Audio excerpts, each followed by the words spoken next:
हर गांव, हर गली में एक जैसी चीख सुनाई देती, मेरी बेटी को मार डाला।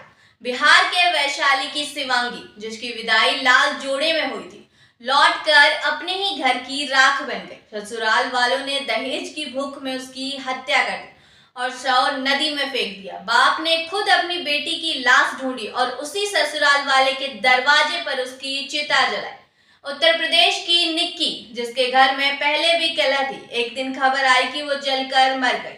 पुलिस जांच कर रही है, पर मायके वालों का दर्द वही है, बेटी लौटकर अब सिर्फ राख बनी। बिहार की सवाना, जो खुद एक मां थी, शादी में 5 लाख के वादे में 2 लाख कम पड़ गए। नतीजा, जिंदा बेटी को मार डाला गया, सिर्फ इसलिए कि मायका गरीब था। बरेली की रानी, जिसके पिता ने जिंदगी की पूरी कमाई शादी में बहा दी, लेकिन मोटरसाइकिल और गहनों की भूख शांत नहीं हुई, गला दबाकर मार दी गई। गाजियाबाद की मुस्कान, जिसके नाम में ही मुस्कान थी, कार की मांग पूरी न होने पर उसकी हंसी छीन ली गई।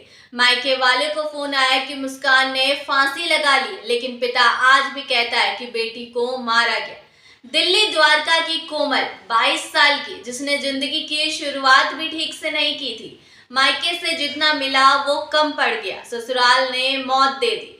प्रयागराज की अंशिका, जिसके परिवार ने शादी में सब कुछ झोंक दिया, लेकिन लालच की भूख नहीं मिट सकी, मार डाला गया।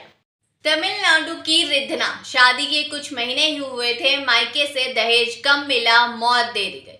इन कहानियों में नाम बदलते हैं, जगह बदलते हैं, पर दर्द नहीं। कहीं बाप बेटी की लाश ढूंढ रहा है, कहीं भाई बहन की चिता को कंधा दे रहा है, कहीं माँ हाथ में तस्वीर लेकर चीख रही, और वजह एक ही, दहेज की भूख। ये सिर्फ किस्से नहीं है, समाज के लिए शर्म की तस्वीर है, वो आईना जिसमें इंसानियत रोज जलती दिख रही है, जहाँ बेटियां शादी नहीं सौदे में दी जाती है और कभी कभी वापस आती ही नहीं।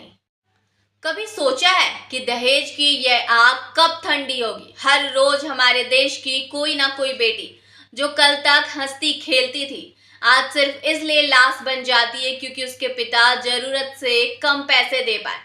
आंकड़े बताते हैं कि हर साल 7,000 से ज्यादा बेटियां दहेज की बलि चढ़ती है। मतलब हर दिन 18 परिवारों का घर उजड़ता है, किसी माँ का कलेजा जलता है, किसी पिता की दुनिया बिखरती। दहेज कभी बेटी को स्नेह देने का एक तरीका था, धीरे धीरे ये प्यार से निकलकर बाजार बन गया।